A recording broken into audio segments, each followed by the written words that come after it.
So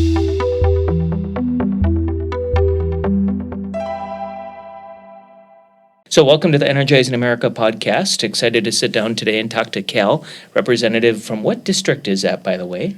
So it's District 7B, which is what I like to call the heart of the Iron Range. All right, from the heart of the Iron Range, which is near and dear to my heart, sit down and just talk about some mining and where we are. So welcome, Cal, and thanks for taking the time to join us today on the podcast. Oh, it's my pleasure. Thanks for having me. Yeah, why don't you, John Hevela, our chief people officer, told me you got to do a podcast with Cal, and obviously he worked next to you up at one of the mines. And from what I understood, what was it? Almost 30 years in the iron mining industry. I just eclipsed. I've completed my 30th year in iron mining. I started when I was 19 years old. Wow! And I've worked a variety of jobs, somewhat like John as well. You know, I look at John as a lifetime learner, right? Like myself, like he's always looking at the next angle, the next job, the next skill. And that's really what ended up happening with me. So, and I'd love to talk more about that as well. But well, let's do that because let's go back to 30 years ago. What got you into mining to begin with? So my father, Dan Warwas, he worked at the Mintac mine. So I work for U.S. Steel. Okay. At the Mintac mine. So I'm second generation there. My dad started there in 1973. And I like to tell people, I'm a third generation miner. So my grandpa worked in the natural ore mines, way back in the day. And I think he actually put in about 15 years. And then he was owner-operator trucker also. And then so he went, full-time owner-operator and eventually got out of iron mining. But a lot of my grandpa's brothers worked in mining as well. It's really the Iron Range story, right? Because we have 140-year, roughly, history of iron mining up there, whether it's, hematite or taconite like modern day. Right. So tell me a little bit about, you're from Hibbing, correct? That's where you reside, or what? So I'm from Clinton Township, which is about, 16 miles, maybe 13 miles east of Hibbing. Okay. Yep. And so when you go back 30 years ago, and have you always been at Mintac? I have. Okay. What was it like 30 years ago to be a miner compared to what it is today? Well, 30 years ago, our infrastructure at Mintac, and I mean the culture was still geared towards safety, right? And we're federally mandated. They call that MSHA, or Mine Safety Health Administration, or Mine Safety Health Act. So there was still a lot of focus on safety, but the tools that we had back then were quite a bit more primitive, right? Like we've traveled a long way with technology in that time. So when I first started, I actually started as a train operator, which was all shifts. It was a 21-day rotation. So you worked 3 out of 4 weekends. You worked, 7 days swing, midnights, afternoons, day shift. Not in that order, but we would pull a 10-car train, and they were 80 to 85 tons per car of ore loaded. And we had old GE 2-stroke diesel switch engines. So they're diesel powered, but they're electromotive, right? And so it's interesting because we're sitting here in Duluth and we're near the rail station, and you can see every now and then, and I haven't lately, but they have some GE switch engines that are doing switching with cars down here. And we used to use those short engines to haul ore out of the pit. And so there was a lot of infrastructure that was associated with that because, of course, over the years since the 1960s, or I should say late 60s, early 70s, when they first started moving that ore from the mine to the crusher. For one thing, the mine wasn't as deep, and so they didn't have the grades to deal with. Some of the areas they were mining, they were actually going, downhill to the crusher, and then over time, it's deeper and deeper and further out. But those trains, the infrastructure, and then the people that worked on those, and they would rebuild those and everything else. They did that for decades. Mm-hmm. And so when I got hired on, this equipment was very, very old. But for all of that, they had radio-controlled packs, so you could drive the locomotive manually if you were in it. And then when you were on the other side of those 10 cars, they had a small cab mounted on the end of the car, and they called it an owl car or a cab car. And they'd have a propane heater, like one on either side of the operator, which was you were either too cold or too hot, for sure, in that space, right? And there was heavy steel doors on either side of it, but you would ride that rail car, and you just had this big plexiglass window in front of you, and head back down into the pit to get loaded. But the infrastructure there was you had to have a pit crew to lay the track and to pull the track and continuously move that closer and closer to the bank where the shovels were loading those positions. And then you had to have folks to rebuild those engines, welders to rebuild those cars because, of course, they take a huge beating being loaded. And for a kid coming out of the township, seeing a Marion shovel or a P&H shovel swinging and loading these 14-yard scoops of ore, usually about 5 or 6 scoops per car, right? That was a big deal. I was looking at that and I'm just like, wow, this is big, and this is it was a new part of my life, going from outside where there's highway and trees to inside where you're in this mine with all these dark rocks and I mean, now we've gone from those what seemed large at the time, loading 14 yards of scoop, to the machinery we have that started an era not that much later. Like I started there in 1996. By I think 1998, they were moving into more truck shovels, which were larger. And when my dad retired, he operated one of those shovels. But they'll scoop 35 yards, each time. Each dump into that truck, and now our trucks are hauling 240 tons. Wow. At a time, which would be equivalent to 3 of those rail cars. Yeah. Right, each. And that was a necessary move for U.S. Steel, and I think our other Iron Range mines also utilize trucks instead of rail these days. Those trucks can handle a much steeper grade, and so they don't have to engineer switchbacks into their plan. Sure. So if you started out as working on the trains, driving the trains, and now what are you doing today?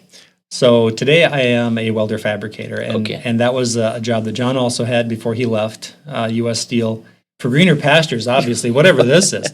But yeah, it's welder fabricator, but where I work, they call it iron worker. And so back in the day, they had a lot more individual crafts. They had the tin workers, the boiler makers, the plumbers, the welders, the fabricators. And then there was a contract where they integrated all of those crafts into one. Okay.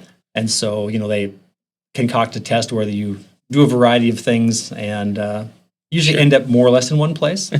I think John worked on dippers quite a bit. Yeah, that's what I recall him doing as well. And he has such fond memories of the actual mine industry. That he's found a good calling for his nature, being our chief people officer at Wescom. But I think what I want to go back to for a second is when you talk about being a welder on this iron within the iron mining industry, and you're like, you got boots on, you're blue collar, you're out there every day doing this. Yep.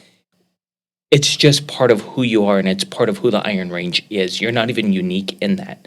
But you Correct. use these words that you wouldn't believe how unfamiliar they are to people.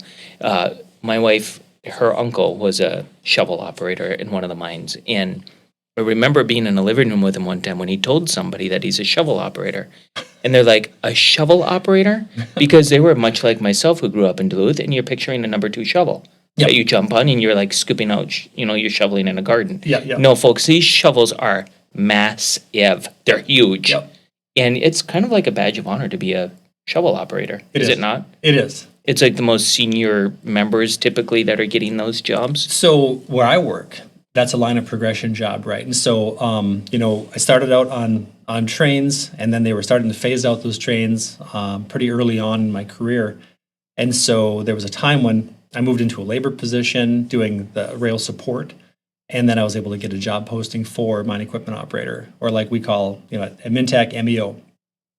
So I'm on heavy equipment, but then that equipment, when you're in that posting, when there's an opening, then you can progress to operate shovel. So it becomes like a right of seniority, a badge of honor, an opportunity. And of course, it comes with a little bit more pay too. Yeah. So shovel operators make, like now in today's modern age, shovel operators make the same exact pay that I do as a welder fabricator. Okay.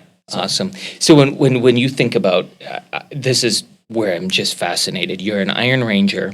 You're working in the mining, like you got the typical story, right? Small town township into this massive mine, into a large corporation who's done quite well, continues to expand the mine and has fought tooth and nail. The history of the Iron Range and what the miners have went through, along with the companies who've supported them, is no small story. No. That's massive. But since then, you've decided to run for a political office, and you find yourself down in St. Paul. Tell me, what in the world brought you to St. Paul? So I'll back up just a little bit about like the whole political angle is, years ago I got interested in politics because of stuff going on nationally. And I think, a lot of people, listen to the news and they might listen to a podcast like this one and be like, what is going on in this country, right? And I'd be in the shop and listening to a podcast or a radio program, and I get kind of worked up about this stuff. And at some point, I kind of slowed down on that and brought everything back in locally. What's happening locally? What's happening at the state level? I never used to pay attention to school board elections, right? I mean, I have people now, well, for the last several years, that will call me up like right before the election or the week before and be like, hey, who are we voting for school board? What's going on? Because they see me as this politically involved person. But at the end of the day, all politics are local. And the entities that are deciding what we do locally and taxing us locally, that have taxing authority, are those townships, counties, and school boards. And so those issues really become, I think, critical to our lives day to day, and what our cost of living is and what our services are like in our neighborhoods. And so the federal stuff is always looming, but the local stuff is really, really important. And I think it's really easy for us in our society to just completely miss that angle, right? Because everyone's thinking about, what is Biden doing? What is Trump doing? What are we doing globally? And at the end of the day, all politics are local, and a lot of your costs are centralized to what your local people need. So when it comes to St. Paul, I call myself the reluctant representative, because I never intended to, live 4 days a week in St. Paul, have an apartment down there, be down there for a session, be part of the legislature, run for office every 2 years. None of those things appeal to me.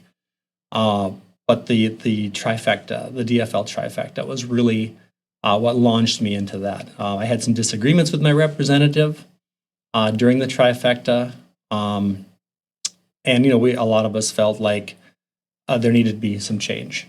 And when one party had all the control in St. Paul, we started to see things happen, like $18 billion surplus. Where did it go? $10 billion in new taxes and fees on Minnesotans. Businesses struggling, which means that eventually we're going to be laying off employees or having a hard time making ends meet. And so it came to me that someone has to do something about this, but it wasn't going to be me, right? That was the thing. Mm-hmm. It wasn't going to be me. And my wife and I talked about it. I had friends that were asking me because they knew I was somewhat politically engaged.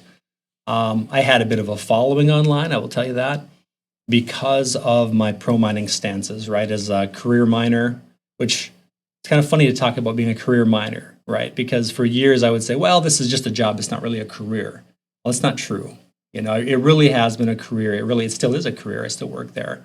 Today I'm doing legislative business. This is part of that, reaching out and touching people and communicating with them, right, about what's going on in state government. And, I've got a horde of emails I've got to deal with later today. Yeah. But, that the whole angle, like I was never going to get involved in this. I wanted to keep it local. I was going to run for county commissioner, actually, and this was going to be the year.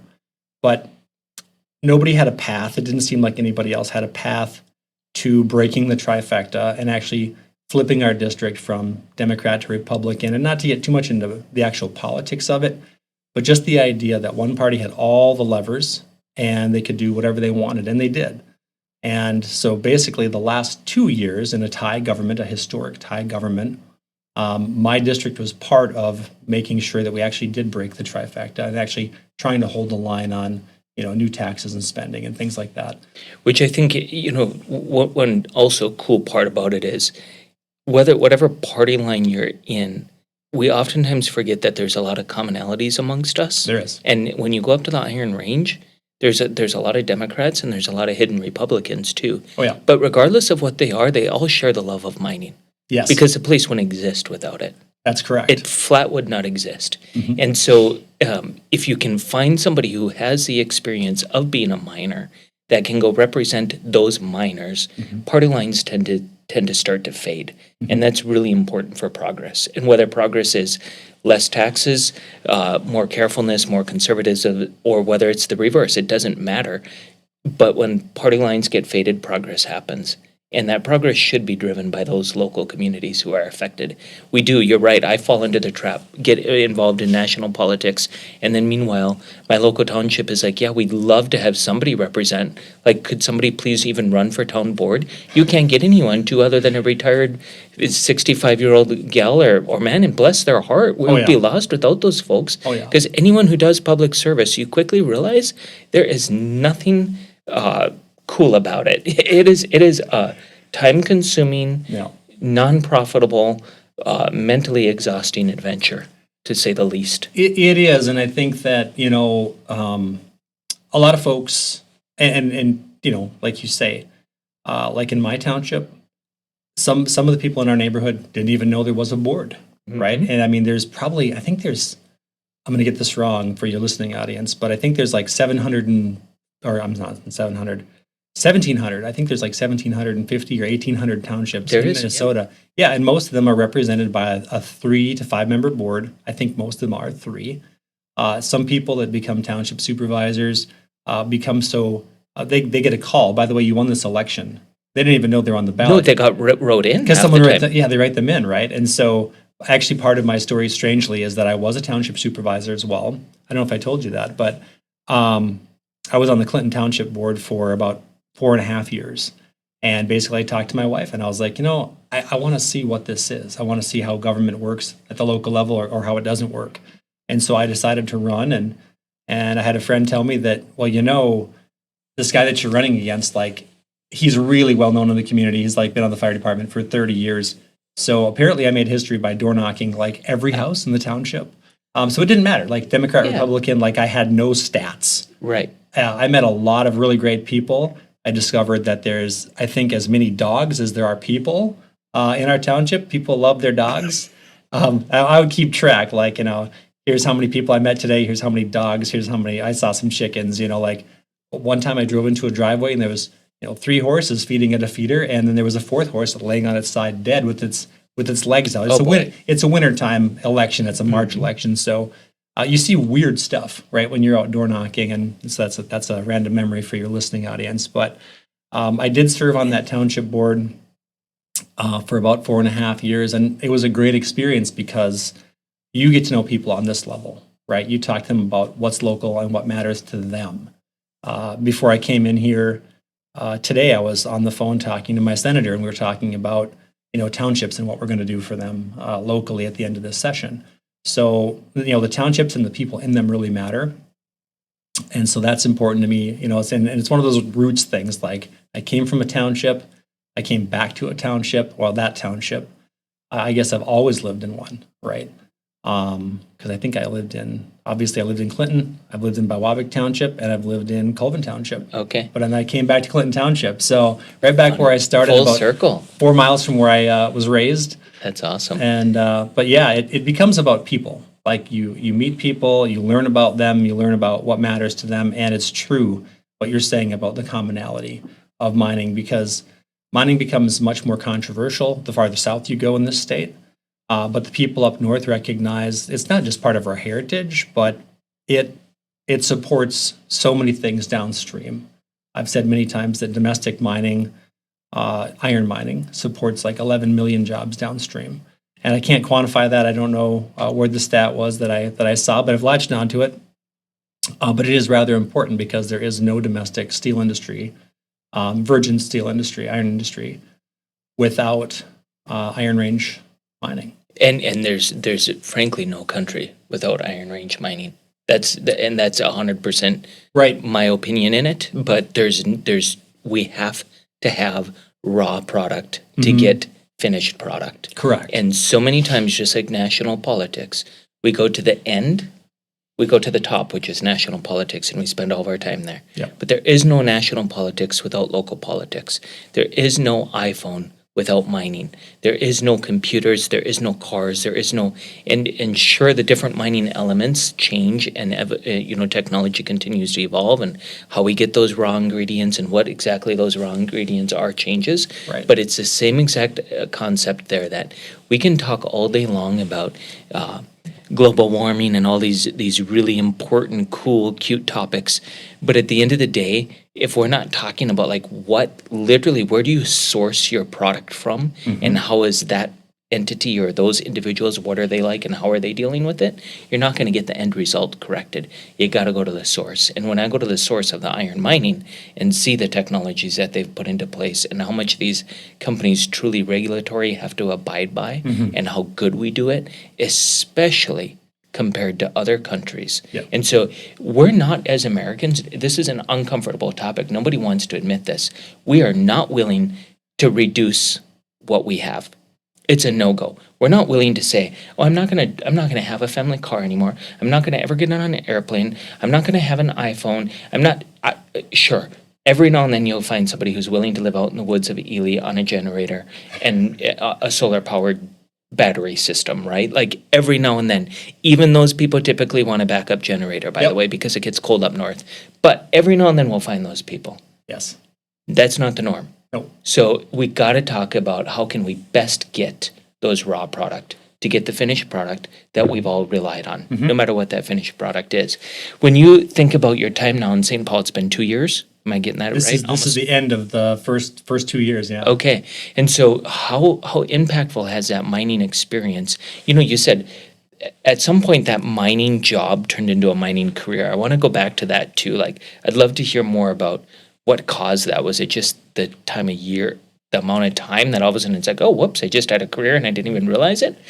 Or was there something impactful that happened in life? Like, no, this is something I could be proud of. I think you hit it in the latter part of your statement there, just talking about this is something I can be proud of and just recognizing how much opportunity it has brought into my life. I started out on the trains, I went into heavy equipment, and over the course of 30 years, and for your listening audience, Mintac, where I work, is very like other mines in my region. I think we have like 6 across the Iron Range, right? And one's being built right now as well. First one in 50 years. It's so awesome. It's so awesome, and you got to get up there and check it out if you haven't had a chance. Yeah, they'll give you a tour. But the opportunity that exists, there's right now about 1,325 hourly workers. And they're making a great wage, good benefits. It has been what I've called a single income, family sustaining job, and so that's huge. It's given I happen to have 9 kids. I know you have people that have 9. I got 9. A lot of children. Look at that. Yeah, I did not know that. I know John has a bunch, and he's exceeded me like in the grandkid range. I have 4 grandkids as well. Awesome. That live down here in Duluth. But the opportunity that exists within that space, because you have mechanics, you have electricians, you have operators, you have the around the clock jobs, and then actually most of the jobs are in the day shift in the maintenance realm. And so, if you want to, go back to school, they'll help you. There's a career development path to help you go back to school, which was something that I did. I went back to school in the evenings to become a maintenance mechanic after I started as an operator. And so that was an opportunity. I took that, made myself, more skilled, passed their test, moved on, and it gave me a lot of opportunities. I had opportunities to work in temporary management. I think that John did that too, actually, where you fill in for like a foreman. And people would say, well, oh, is that going to be your career path? Are you going to be a foreman now? And so there's a little bit of like controversy around that. Oh, can we trust this guy? You're a union steel worker, and now that's the company, and that kind of conversation. But the reality is you expand your vision. Like, you find out more about people, and you find out like, oh, sometimes the boss makes a decision I don't like, but he's dealing with circumstances that I don't have to look at when I'm not bossing, so to speak. So it's a expansion of your perspective. And so I think that's really what happened to me as I began to expand my perspective more and more with these different jobs that I had. And then it really became a career. It wasn't just a job anymore. It became a career to me. It became important to me. And then the legacy of iron mining in Minnesota, the legacy of our people, and the legacy of opportunity, right? And what we do to support the whole nation became more important to me. And then, once you open your eyes to it and you get involved with, I started to call myself a citizen pro mining activist, right? So I started getting involved with entities like Better in Our Backyard and Mining Minnesota and the Iron Mining Association.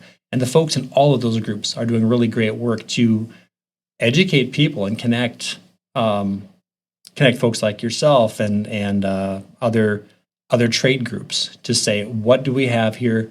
How can we move public opinion in a way that's beneficial for Minnesota, beneficial for the nation, recognizing that we shouldn't export all of our environmental concerns, but that we should take control of them. Basically, take control of our own destiny, right? Do the right thing for the state, for the people of our region, but then also always making sure that we are caring for the environment. And I think all of those organizations have done such a fantastic job, especially in the latter years, of telling the story. Like, this isn't a story we have to lie about. I think that's No. what makes it such an easy sell, right? We're just simply highlighting, here are the men and women of this industry. Here's what they're doing. They're family men just like you. They're family women just like you. They got kids at home. How many jobs can you go get or careers can you be in that you can survive on a single income? Well, Not very many. It feels like it's getting to be less and less. It's way right? less. Yeah. And then the opportunities that are there, and it's the communities that are beautiful, and the way the mining industry even takes care of the communities. I've stayed in the Gilbert, where they got that ATV park that used to be the iron mine. The place is phenomenal. It's incredible. My buddies and I have spent days in those. It's awesome.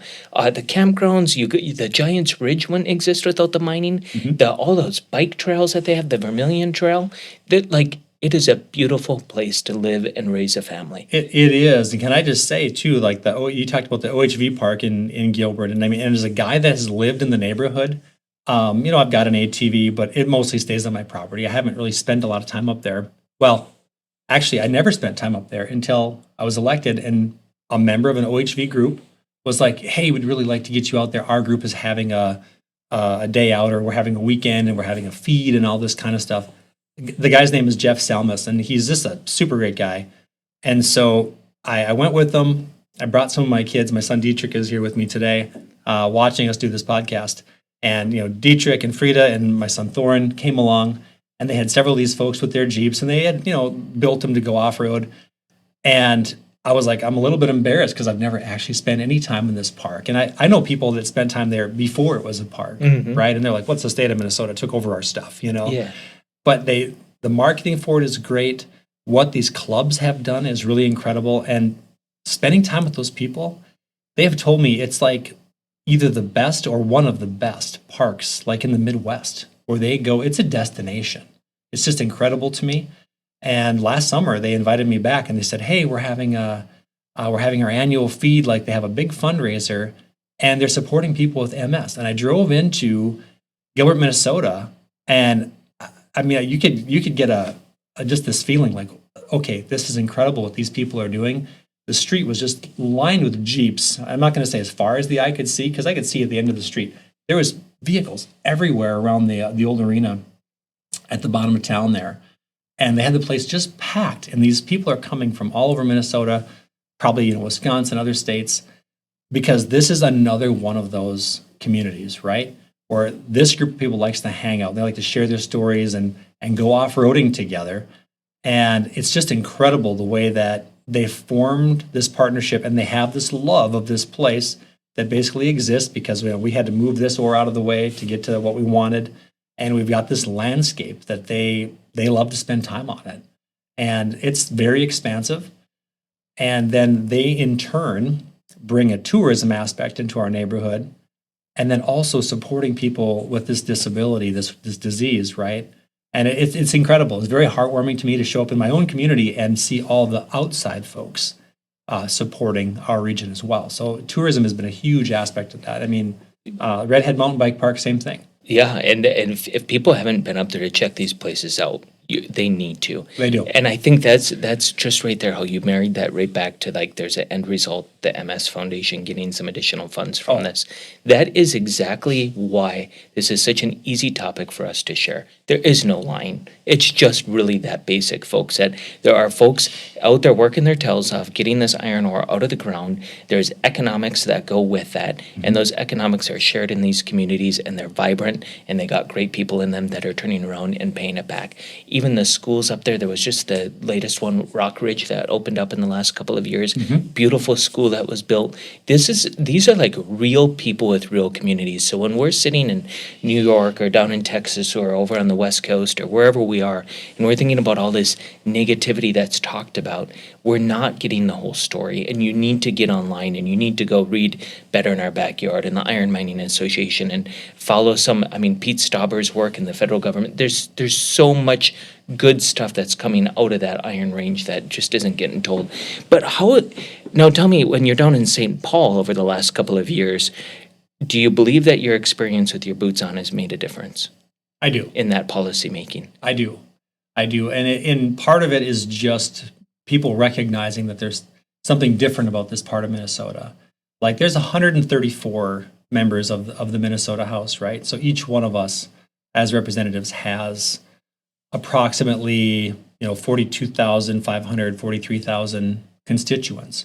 So you multiply that out, right? You've got the whole population of Minnesota represented in that room, and there's 134 different areas, and everybody's area has something about it that makes it special, that makes it like, oh, we have this auditorium, or we have this section of the Mississippi River, or they have something about their area that makes it an attraction, right? Or that makes it special to where they live. And sometimes it's natural resources. I mean, the Mississippi River is a massive resource, and that's the whole of Minneapolis being built around that. Power being generated and being able to mill wheat and all those kinds of things. Well, our resource, our speciality is our mineral wealth, and that's why we exist where we do. But it makes us more unique. It makes us unique in a way that the other areas can't ascribe to. Like, we can't farm land and grow corn and soybeans on our rocky land, but we grow trees and we mine. And folks down there, I mean, if you would have asked me 5 years ago, like, what was a bigger industry in Minnesota, mining or agriculture, I would have been like, well, that's mining. Yeah, of course. It's not. I mean, agriculture is insane. Like, I mean, the western part of the state and down south, I'm sure but I was keeping it local and thinking very local. I like to say, like, you think globally, but you mine locally, right? And you come to realize everyone has a different area of focus, and no one can become the Iron Range. Like, the minerals, we're here because of it, and we need to be able to utilize the land. My son and I were talking about this on the way here, actually. Everyone supports mining. Everyone. They just might not know it. They just don't know where they're supporting it. Like, the conversation is, well, do you support the Twin Metals project, or do you support the Talon Metals project? Well, even if you don't support those things, you jump back in your car, you hit the coordinates on your phone, where am I going next? And everything you're doing, we're enshrouded. These microphones, these lights, everything, we're enshrouded by things brought to us by mining or agriculture. We're doing both things in Minnesota, and we can expand that. But I think a lot of people need to get turned on to the idea that, oh, everywhere I am, I'm supported by mining and agriculture, but where is it coming from, right? So I don't think that's a really fascinating point, Cal, and that's where I think we're not willing to stop consuming, right? We're No. consumers, and so we have to understand that this comes from somewhere, and by default, therefore, you are supporting it. And I had a conversation years ago with a gal at one of the schools. I asked her what she does, and she was a professional protester. And I said, well, what do you mean you're a professional protester? Well, for example, I protest Enbridge Line 3. And I said, like, that's what you do for a living? And she said, yeah. And I said, well, that's really fascinating, because I'm in the oil and gas business. It's a significant portion of our work comes from oil and gas. So we got into this conversation about, well, you drove here, right? Because this is at the end of October. We're getting ready for Fall Fest. And she said, well, I absolutely drove here. And I said, well, you used gasoline, a byproduct of oil, to get here, right? Like, yeah. And so you're not willing to start walking everywhere in Duluth Township. So then how would you get the oil to make the gasoline that you use? Right. Well, she was preferring that we would ship it from overseas. And if you're a true environmentalist, I could not connect the dots that how that is a safer passage for the environment to drill and produce oil over in a third world country, send it over our beautiful oceans over here to be refined, and then trucked up to northern Minnesota for you to put in your in your tank. It did not make sense. And by the end of the night, with tears in her eyes, she said she had one of the most fascinating conversations she had ever had. Because I think so often we can get those lines of political or opinions can just they cloud our ability to say, wait a second, we're actually all on the same page. Because Right. we all want the same end. Yep. But we love to just go in the end and play in that, and we forget to talk about how we get there. Exactly. And I think what you just did there was awesome. When you think about domestic mining in Minnesota and your work in the legislature, do you feel like you're having an impact on then the national politics? You said, everything is local, which is so true. Do you think what you're doing locally in, the state of Minnesota is having an impact on the federal government? Are they paying attention to what we're doing here in Minnesota? Well, to the degree that everything is connected, right? Like the work that we do in conjunction with like the work of the 8th District and Pete Stauber and stuff like that, eventually what we do and what we say like in our districts bleeds out into the state. Like even our governor, like you've seen Tim Walz, he suddenly is a vice presidential candidate last year and or in 2024 rather, and all of a sudden all eyes are on Minnesota. So sometimes when something happens here, whether it's embarrassing or whether it's fruitful, all of a sudden, the national focus is on Minnesota. And so when there's any kind of controversy, then everyone's going to start to tune in. And so I think that's just another reason why we need to be so good at what we do. And, the controversies around the boundary waters, for instance, everyone's really concerned about, mining. Well, it was very interesting. I met a woman, her daughter and her husband. They were on the Leonidas Overlook, which you're probably familiar with, right outside of Eveleth. And I drove up there one day. I was showing around a photographer to our region for the Pan-Continental Curling Championships, which ended up being in Virginia, Minnesota. It was really exciting. And they were looking for volunteers. And my wife says, who better to show off the Iron Range than you? Maybe you should do this. And so I volunteered. And this guy was from Ottawa. He was fantastic, videographer, whatever. So I got to spend the day with him.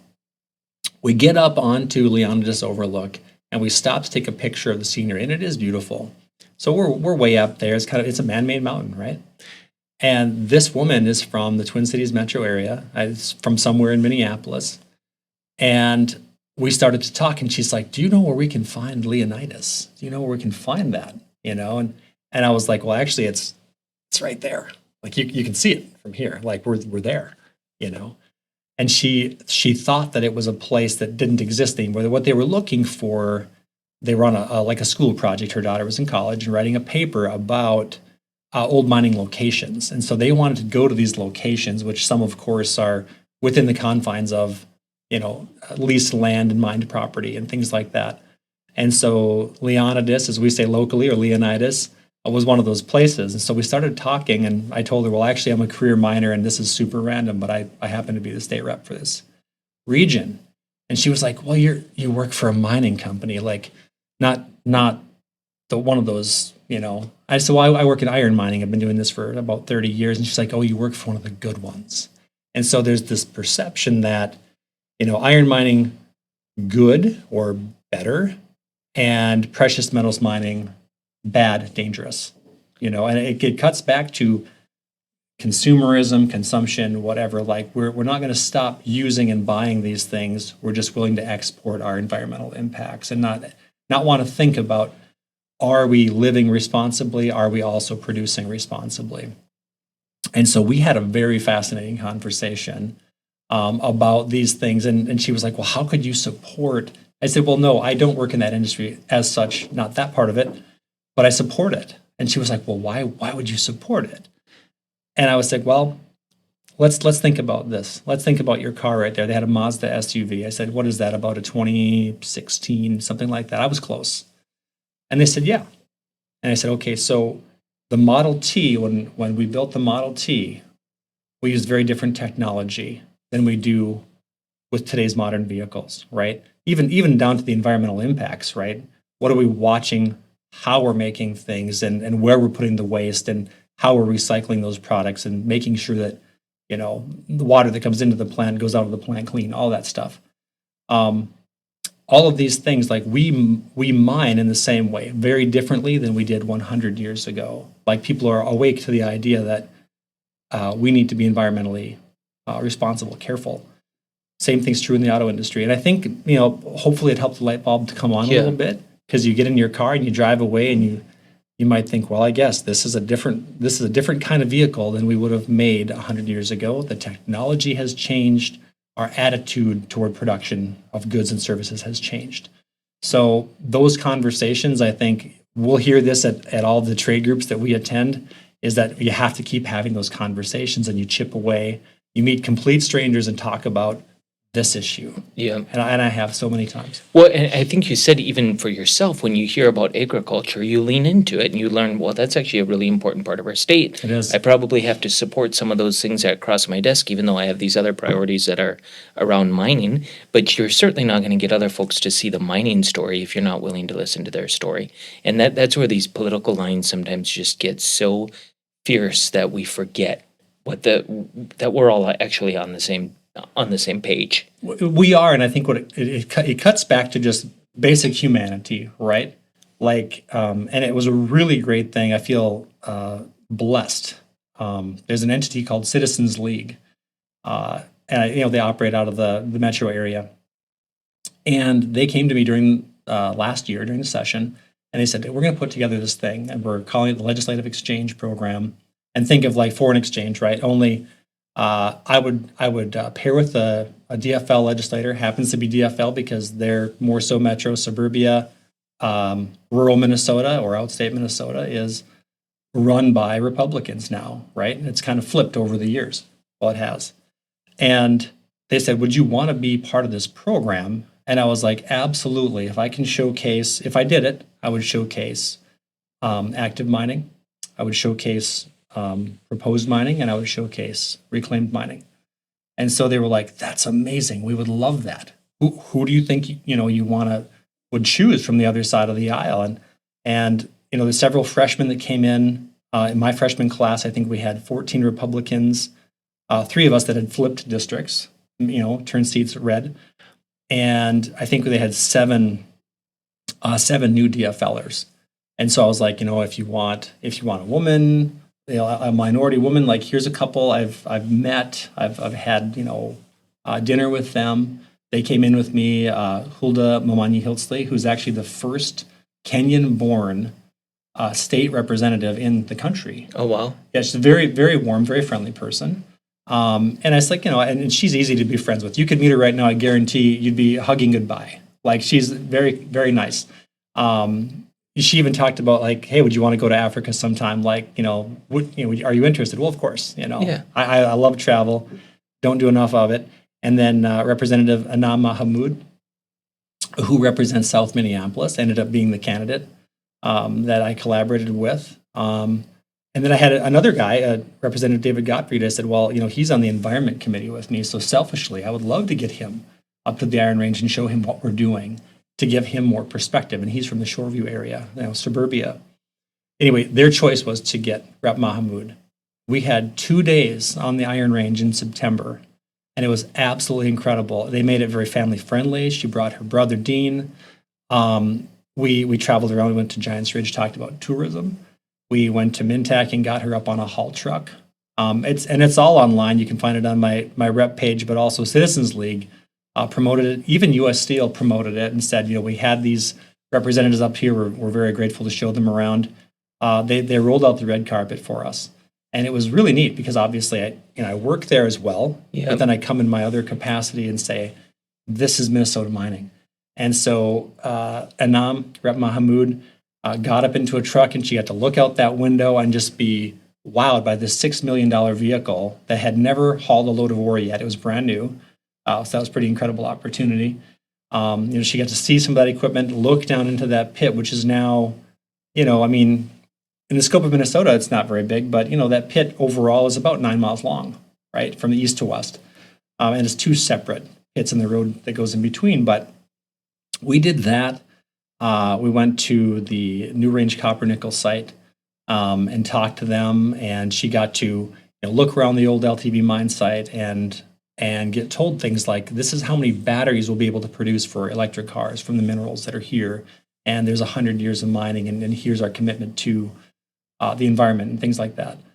And then we also went the next day, and because my district is so large geographically, right, it's about 1,700 square miles, we went to the Redhead Mountain Bike Park, which used to be part of the Pillsbury mine, and it's incredible. I mean, it was very interesting to me. They said, well, Citizens League said, there's an NPR reporter that wants to tag along. Like, what do you think? And I'm like, well, I guess. I mean, yeah, why not? Go ahead, And so this gal came along with us on the journey, got on a mountain bike, like the Discovery Center outfitted us with bikes.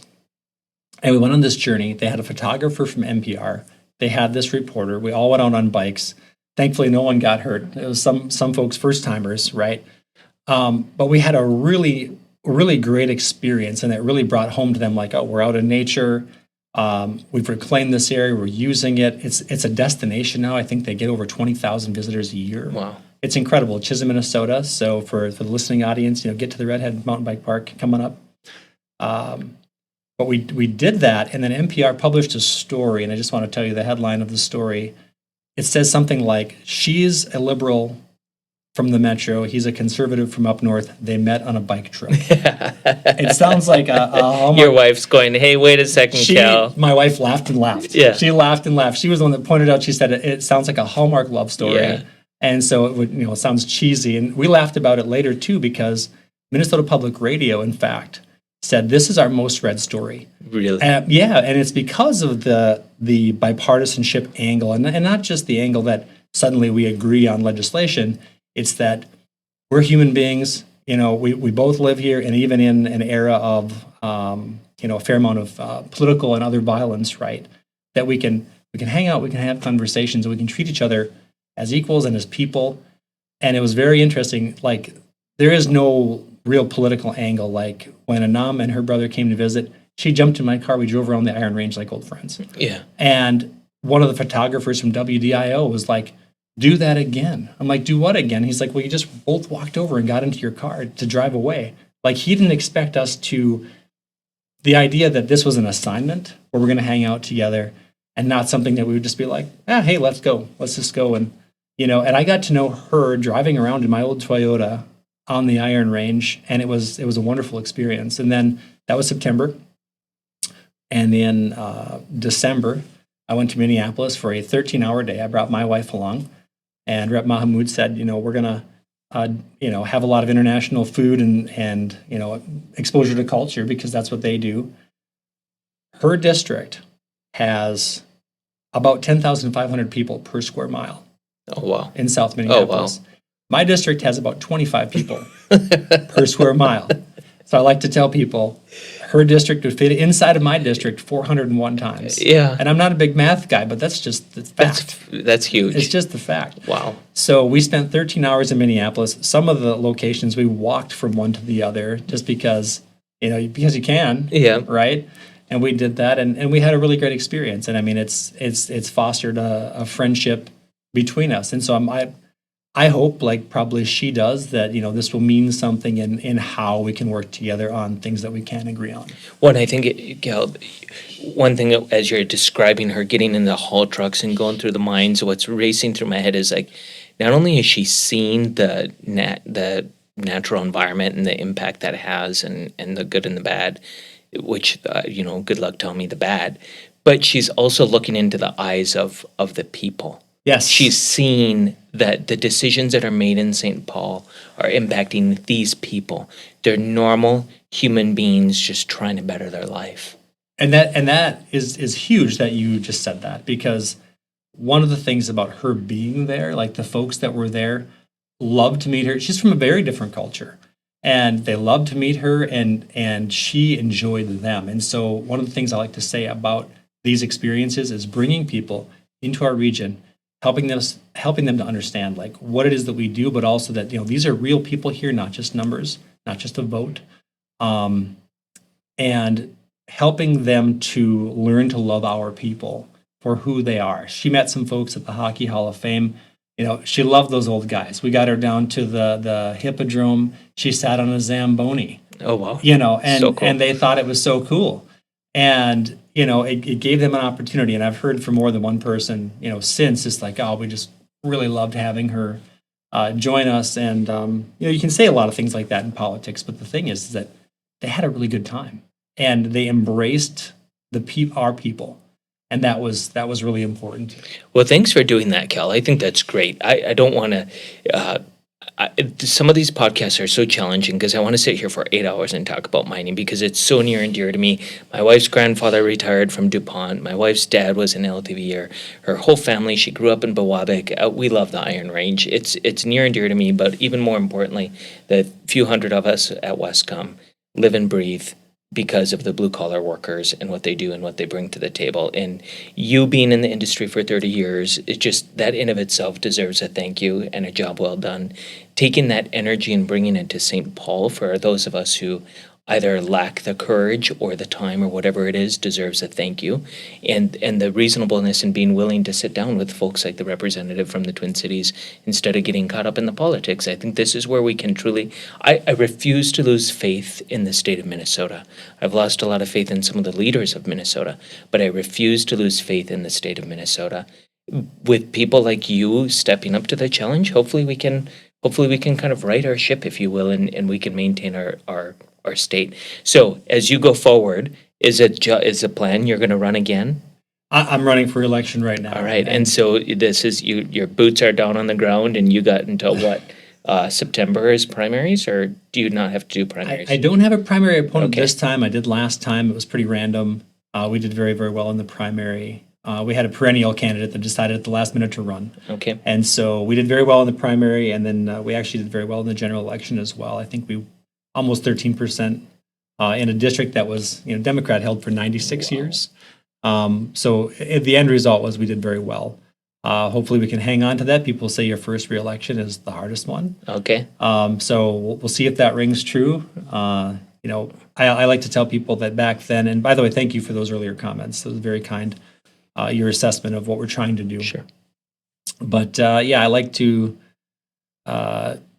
I lost track of what I was going to say. I interrupted myself. But anyway, Yeah, you're gonna run, and it's gonna go well. Your reelection is the hardest, is what you were saying. Or people say that. yeah, people say that it is. I think that we've been able to really, like you say, a lot of people there's a lot more commonality, right, than just party. And I think we actually got a lot of local Democrat support and local mining support. And coming from the industry, I was honestly moved by the amount of support that came out of surprise people coming out and being like, yeah, I'm voting for you. I'm supporting you.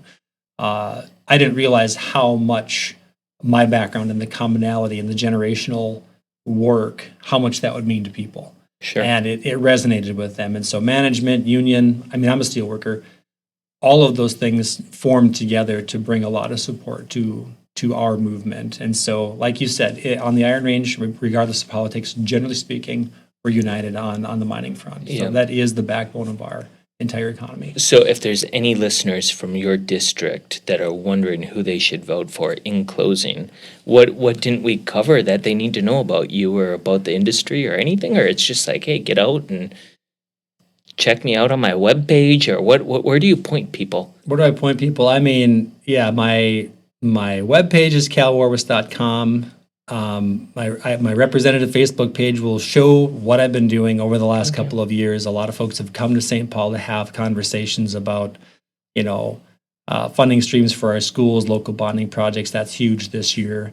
And it is hard to get things done in the divided legislature. But what I will tell you is the spot that we're in right now is better because everyone has a seat at the table.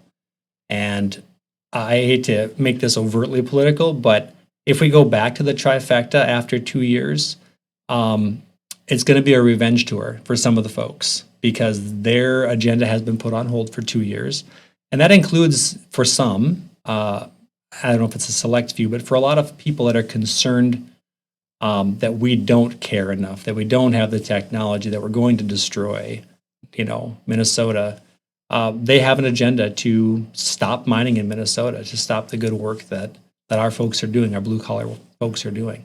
And so we don't want to be part of that revenge tour. We want to bring Minnesota into the light, make us a leader in these things instead of, these resources aren't actually resources if no one has access to them. We talk about vast mineral wealth and resources, but again, the same with our forest management. If we're not utilizing the forest, it's no longer a resource. It's something to look at, and at some point it becomes a liability.